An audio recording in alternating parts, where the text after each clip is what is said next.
येणार आहे, कारण सर्च ऑपरेशन मध्ये नक्कीच संदीप थोडंसं थांबवते। हे दहशतवाद्यांचे 4 दहशतवाद्यांचे फोटो या ठिकाणी आपल्या समोर इथे आहे।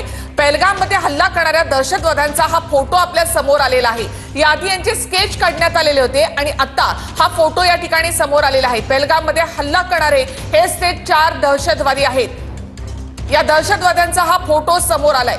पहलगाम मध्ये ज्यांनी गोळीबार केला, पर्यटकांवर गोळीबार केला, ते हे दहशतवादी आहेत। या दहशतवाद्यांचा हा फोटो या ठिकाणी समोर आलेला आहे। पहलगाम मध्ये काल 3:30च्या सुमारास हा हल्ला झाला। हेच ते दहशतवादी आहेत ज्यांनी पर्यटकांना त्यांची नावं विचारली आणि हिंदू आहेत असं समजल्यावर त्यांच्यावर गोळ्या झाडलेल्या आहेत। त्या पहलगाम मध्ये हल्ला करणाऱ्या दहशतवाद्यांचा हा फोटो समोर आलाय, एक्सक्लुझिव्ह। संदीप, आपण हा फोटो पाहतोय। याआधी आपण स्केच पाहिले होते या दहशतवाद्यांचे। आता हा एक फोटो, या एका फोटोमध्ये 4ही दहशतवादी आपल्याला गन हातात धरलेले पाहायला मिळत आहेत। काय सांगशील याविषयी? अगदी बरोबर निखिला, जवळपास 50 राऊंड त्यांनी फायर केलेले होते। 6 दहशतवादी एकूण होते आणि ज्या वेळा एनआयएचं पथक पोहोचलं तेव्हापासून खरं तर हालचालींना वेग आलेला होता। ही पुन्हा एकदा थेट दृश्य दाखवतो। पहलगाममधून ज्या सुरक्षा रक्षकांच्या गाड्या आहेत त्या फक्त आता श्रीनगरकडे रवाना होत आहेत। प्रामुख्यानं हा फोटो आल्यामुळे आता मोठी मदत होणार आहे, कारण स्थानिकांकडे आता याबाबत सगळी चौकशी केली जाईल।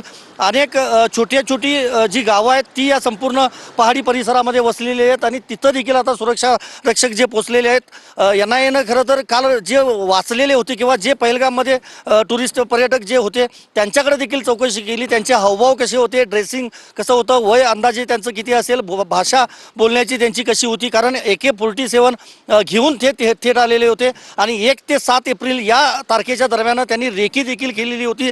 त्यासाठी त्यांनी 2 बाईक देखील वापरलेल्या होत्या। त्यातली एक बाईक खरं तर सुरक्षा रक्षकांना मिळालेली आहे। त्याबाबत अजून अधिकृत दुजोरा जो आहे तो मात्र देण्यात आलेला नाही। मात्र एकंदरीतच या सुरक्षा दलांसमोर दहशतवाद्यांना पकडण्याचं एक मोठं आव्हान जे आहे ते त्यांच्या समोर असणार आहे। पुढच्या काही तासांमध्ये याबाबत मोठे निर्णय घेतले जातील, कारण पाकिस्ताननं देखील धास्ती घेतली आहे। मी सांगितल्याप्रमाणे सगळ्या वरिष्ठ अधिकाऱ्यांच्या सुट्ट्या पाकिस्ताननं कॅन्सल केलेल्या आहेत।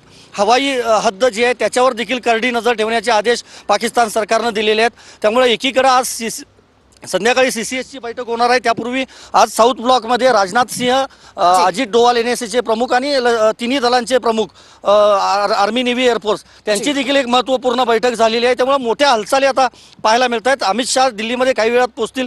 पंतप्रधान मोदी देखील पुढच्या 2 ते 3 दिवसांमध्ये पहलगामला येतील असं देखील सांगितलं जात आहे, कारण काल त्यांनी सौदी अरेबियाचा दौरा अर्धवट सोडून खरं तर ते भारतामध्ये आज पहाटे दाखल झालेले होते।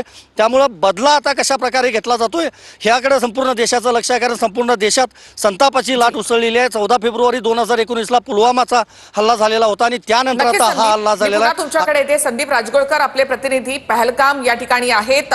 प्रत्यक्ष त्या ठिकाणावर आपले प्रतिनिधी काही वेळातच इथे पोहोचतील, कारण अमित शहा सध्या तिथे असल्यामुळे काही अंतरापर्यंतच मीडियाला जाऊ दिलं जातंय। मात्र आपले प्रतिनिधी सातत्यानं तिथून आपल्याला माहिती पुरवत आहेत।